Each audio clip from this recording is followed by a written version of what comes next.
tous, bienvenue sur Bana, émission de l'Église de l'Arche de Paix consacrée à l'édification de la famille. Une famille forte pour une Église forte. Aujourd'hui, nous allons aborder le thème « La femme selon Dieu ». Bien que le monde s'évertue à nous faire croire le contraire, la femme a un rôle indéniable à jouer dans le développement de la société. Comprenons que tout ce que Dieu a créé est pour un but, comme l'atteste Proverbe 16, verset 4. Dieu a tout fait pour un but, même le méchant pour le jour du malheur. Commençons par la Genèse. Genèse, chapitre 2, verset 18 nous dit ceci. « Il n'est pas bon que l'homme soit seul, je lui ferai une aide semblable à lui. » L'une des missions de la femme est d'apporter son aide à l'homme pour garder et cultiver le jardin. Ce jardin peut représenter à la fois la société, mais également la famille dans laquelle nous vivons. La femme est donc consacrée à aider au développement et à l'épanouissement d'autrui. Et pour accomplir cette mission, elle doit justifier de certaines qualités, aptitudes et compétences. Malheureusement, bien souvent, la femme ignore son identité. Elle ne sait pas, en effet, identifier les qualités que Dieu lui a données et par conséquent les utiliser. Dans cet état, comment peut-elle s'épanouir? Comment peut-elle venir en aide à son prochain? Mais Dieu est bon. Il ne nous a pas livrés à nous-mêmes. Bien au contraire, il nous donne le mode d'emploi afin de pouvoir reconnaître nos qualités et ainsi connaître notre identité en tant que femme. Voyons ensemble dans Proverbe 31 le portrait d'une femme dont les œuvres conduisent l'époux à s'asseoir aux portes de la ville pour la louer aux yeux de tous. La femme vertueuse. Nous allons retenir 4 éléments qui caractérisent cette femme, lui permettant de remplir pleinement sa mission et faisant d'elle une femme épanouie. Cette liste est bien entendu non exhaustive. Le premier élément est la fidélité, comme le confirme Proverbe 31, verset 11. Le cœur de son mari a confiance en elle et les produits ne lui feront pas défaut.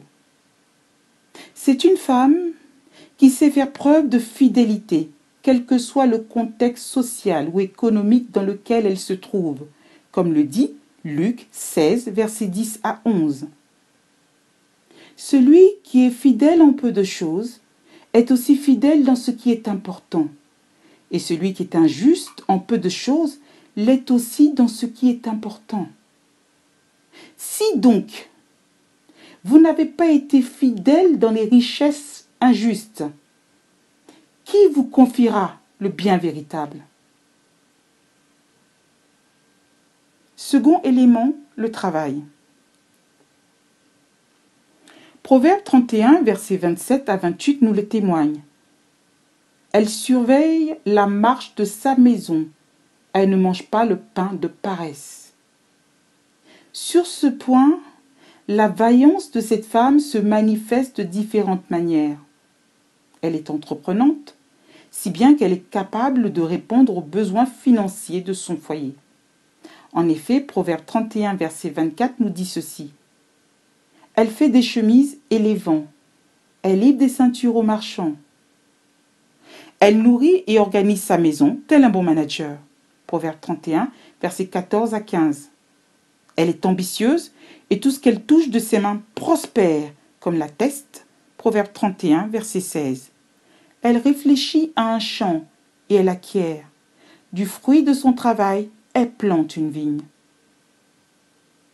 Troisième élément, la sagesse. Proverbe 31, verset 26 nous dit ceci. Elle ouvre la bouche avec sagesse et un enseignement bienveillant est sur sa langue. Où trouver la sagesse? si ce n'est auprès du Seigneur. Jacques 1, verset 5 nous le confirme. Si quelqu'un d'entre vous manque de sagesse, qu'il la demande à Dieu, qui donne à tous libéralement et sans faire de reproche, elle lui sera donnée. Ainsi, une telle femme devient une source de bénédiction pour son entourage en prodiguant de bons conseils. Enfin, dernier élément, la crainte de l'Éternel. Lisons Proverbe 31, versets 30 à 31. La grâce est trompeuse et la beauté est vaine. La femme qui craint l'Éternel est celle qui sera louée. Bien que l'entretien et les soins esthétiques la rendent belle, la crainte de l'Éternel et le respect de sa parole la rendent d'autant plus belle et appréciable. Voici donc la femme telle que Dieu l'a créée. Bien-aimée, que chaque femme cherche à acquérir ou à développer toutes ces qualités pour son épanouissement personnel.